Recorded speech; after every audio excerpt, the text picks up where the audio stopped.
Endi yodlaganlarimiz, ya'ni ufqning asosiy taraflari, oraliq taraflarini yodladik va raqamlarda yodlab chiqdik. 45 qayerga to'g'ri kelishi, 180 qayerga to'g'ri kelishi, bularni yaxshilab yodladik.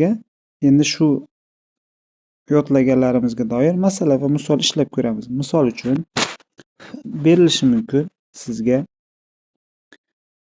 315-azimut bo'ylab siz maktabga bordingiz. Ya'ni maktab sizni uyingizga nisbatan shimoliy g'arbda joylashgan bo'lishi mumkin, to'g'rimi? Ya'ni shimoliy g'arbda joylashgan bo'lishi mumkin yoki janubiy sharqda joylashgan bo'lishi mumkin.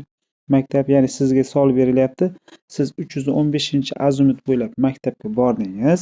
Nechinchi azimutda orqaga qaytasiz? Bunday holatlarda o'rtoqlar, siz 315 azimut bo'lib ketyapsiz, orqaga qaytish uchun siz 180 gradus orqaga burilasiz. Ya'ni siz orqangizga qaytishingiz uchun 180 gradus orqaga burilishingiz kerak. Ya'ni doiraning aylanasi 360 gradusga teng bo'lganligi sababli siz 180 gradus orqaga qayta olasiz. Shuning uchun siz 315 dan 180 ni ayirib qo'yasiz. Ya'ni 315 dan ayirsak 135 bo'ladi. 135.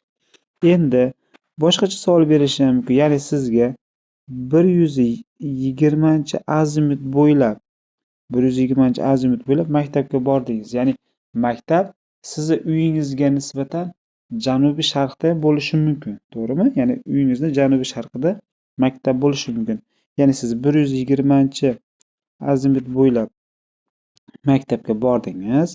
Nechinchi azimutda uyga qaytasiz deydigan bo'lsa, 180 ni qo'shib qo'yamiz. Ya'ni 300-azimut. Endi qaranglar, 180 agar siz berilayotgan so'z, ya'ni siz borayotgan raqamingiz 180 dan katta bo'ladigan bo'lsa, 180 dan katta bo'ladigan bo'lsa, 180 ni ayirib qo'yamiz. Agar borayotgan raqamingiz 180 dan kichik bo'lsa, 180 ga qo'shib qo'yamiz. Bu doim shunday bo'laveradi. Tushundingiz-a?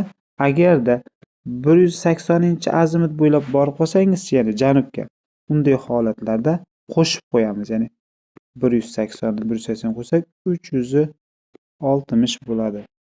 Tushunarli?